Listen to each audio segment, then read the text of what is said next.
3045 సంవత్సరంలో భూమి పూర్తిగా పాడైపోయిన స్థితిలో ఉంది. ఆకాశ నగరాలు భూమి వెలుపల కక్షలో తేలుతుండగా పొడి తుఫానులు క్రింద మిగిలిన భూమిని శాసించుతూ ఉన్నాయి. పూర్వకాల్పు మొక్కల క్షేత్రం అవశేషాల కింద లోతులో నోవా అసాధ్యాన్ని కనుగొంది. అదేంటంటే ఆశ అనే లేబులున్న దుమ్ముతో నిండిన గాజుసీసాలో ఒకే ఒక్క విత్తనం.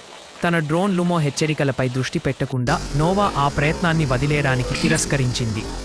ఈ గ్రహానికి ఎవరో ఒకరు నమ్మాలి అనే నమ్మకం ఆమెకు స్పష్టంగా తెలుసు.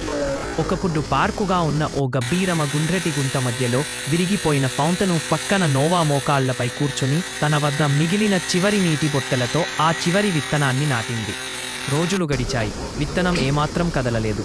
డ్రోన్ ఆమెను వెళ్ళిపోవాలని వేడుకున్నాడు, కానీ నోవా అక్కడే నిలిచింది. వాస్తవాల కంటే విశ్వాసమే ఆమెను బలంగా పట్టుకుంది. 7వ రోజు ఒక అద్భుతం ఆవిష్కృతమైంది. నేల గుండ్రంగా పగిలిన చోట నుంచి ఒక పచ్చటి మొగ్గ మృదువుగా మెరుస్తూ పైకి వచ్చింది. ప్రపంచం ఆశ్చర్యంతో తిలకించింది. ఆకాశ నగరాల్లో ఉన్న పిల్లలు తొలిసారి ఒక మొక్కను చూశారు. భూమిని తిరిగి జీవనయోగ్యంగా మార్చే ప్రక్రియ మొదలైంది. ఆశ భూమికి తిరిగి వచ్చింది. ఒక చిన్న అమ్మాయి వల్ల, ఒక్క విత్తనం వల్ల భూమి మళ్ళీ ఊపిరి పీల్చడం ప్రారంభించింది.